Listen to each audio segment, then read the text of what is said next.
بسم اللہ الرحمن الرحیم۔ السلام علیکم۔ آج کے ویڈیو میں ایک بہت پرانی بحث ہے، کون سا علم ضروری ہے اور کون سا علم ضروری نہیں ہے۔ دینی اور دنیاوی علم کے سلسلے میں کافی بحث ہمارے ہاں ہے، حالانکہ یہ بالکل غیر اسلامی اصطلاح ہے۔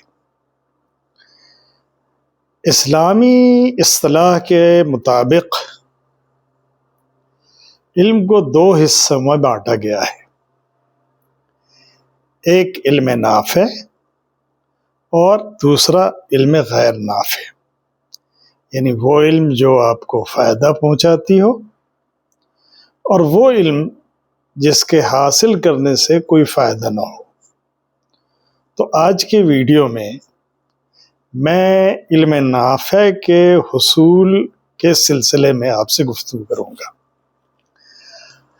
بھارت کے مسلمان سماج میں دینی اور دنیاوی تعلیم کی بحث کافی دنوں سے چل رہی ہے۔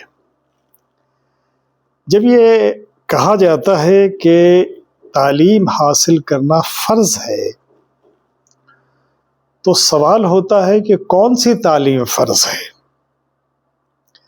ہمارے علماء یہ کہتے سنے جاتے ہیں کہ دین کی تعلیم حاصل کرنا فرض ہے،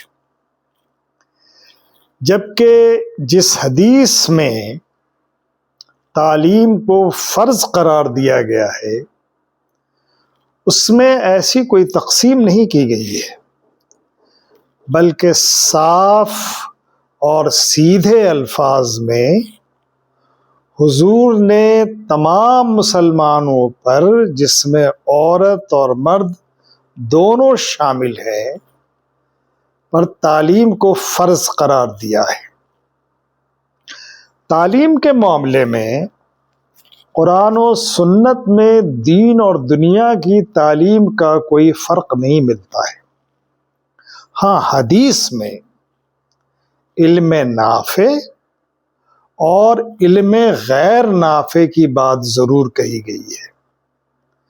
اس کا مطلب یہ ہے کہ ایک مسلمان کو ہر وہ علم سیکھنا چاہیے جو علم نافع ہے، اور اس علم سے بچنا چاہیے جو فضول، بیکار اور غیر نافع علم ہے۔ مثال کے طور پر جادو ٹونے کا علم، ہاتھ کی صفائی، ٹھگی اور چال بازی، جیب کاٹنا اور دھوکہ دھڑی کا فن سیکھنا، یہ سب ایسے علوم ہیں جو علم تو ہیں مگر اس کا نقصان زیادہ ہے، اس کا فائدہ نہیں، اس لیے یہ سب غیر علم نافع ہیں، اور اس کو سیکھنا سے قرآن نے منع کیا ہے۔ جادو ٹونے کے سلسلے میں تو آپ نے واضح ہدایت قرآن پاک میں ملتی ہے کہ اس کا حاصل کرنا نقصان دہ ہے۔ اس کے علاوہ ہر وہ علم جس سے آپ کی ذات کو فائدہ پہنچے، آپ کے بچوں اور گھر والوں کو فائدہ ہو، سماج، قوم اور ملک کا بھلا ہو اور عام انسانوں کا فائدہ ہو، ایسے تمام علوم کو جاننا، سیکھنا، اس میں تعلیم اور تحقیق کرنا ہر انسان اور ہر مسلمان کا فرض ہے۔ اللہ نے انسان کو منصب خلافت پر فائز کیا ہے، اس کے لیے علم حاصل کرنا ضروری ہے۔ قرآن و حدیث کا علم تو بنیادی علم ہے،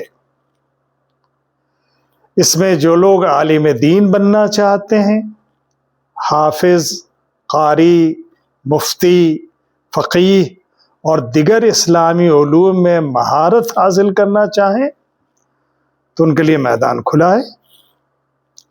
مگر ایک سماج کو صرف عالم دین ہی نہیں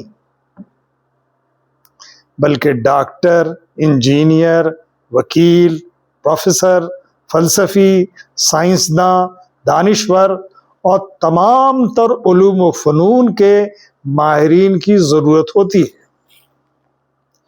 لہذا ان کی تعلیم حاصل کرنا اسی طرح اتنا ہی بڑا فرض ہے جتنا دینی تعلیم حاصل کرنا۔ یہ ایک دوسرے کے مخالف نہیں ہیں بلکہ ایک دوسرے کے معاون ہیں، اور ان سے مل کر ہی قوم کی مجموعی بھلائی اور ترقی ممکن ہے۔ اس لیے کسی ایک علم کو برتر سمجھنا اور کسی کو کمتر سمجھنا یہ جہالت اور عصبیت ہے۔ کوئی آپ سے پوچھے کہ آپ کا دایاں آنکھ زیادہ اہم ہے یا بایاں آنکھ، تو آپ کیا جواب دیں گے؟ ہمارے لیے دونوں اہم ہیں۔ اس لیے دین کا علم بھی ضروری ہے اور دنیا کا علم بھی ضروری ہے۔ جو لوگ علم حاصل کر رہے ہیں انہیں پورے ایمانی جذبے کے ساتھ یہ علم حاصل کرنا چاہیے۔ یہی وہ چیز ہے جس سے قوم کا وقار بڑھتا ہے۔ اس وقت ہندوستان میں مسلمانوں کو اپنے قومی وقار کی بحالی کے لیے تمام علوم کو اچھی طرح سیکھنا اور پڑھنا چاہیے۔ تو میں سمجھتا ہوں کہ یہ باتیں آپ کے سامنے واضح ہو گئی ہیں، تو اس طرح کی غیر ضروری بحث میں اپنا وقت ضائع کیے بغیر جو لوگ جس میدان میں علم حاصل کر رہے ہیں انہیں پورے ایمانی شعور کے ساتھ، پوری ایمانداری اور محنت کے ساتھ علم حاصل کرنا چاہیے، تاکہ اس سے ان کی ذات کو بھی فائدہ ہو اور ملک و ملت کو بھی فائدہ ہو۔ انہی باتوں کے ساتھ ابوذر کمال الدین کو اجازت دیجیے۔ خدا حافظ۔ السلام علیکم۔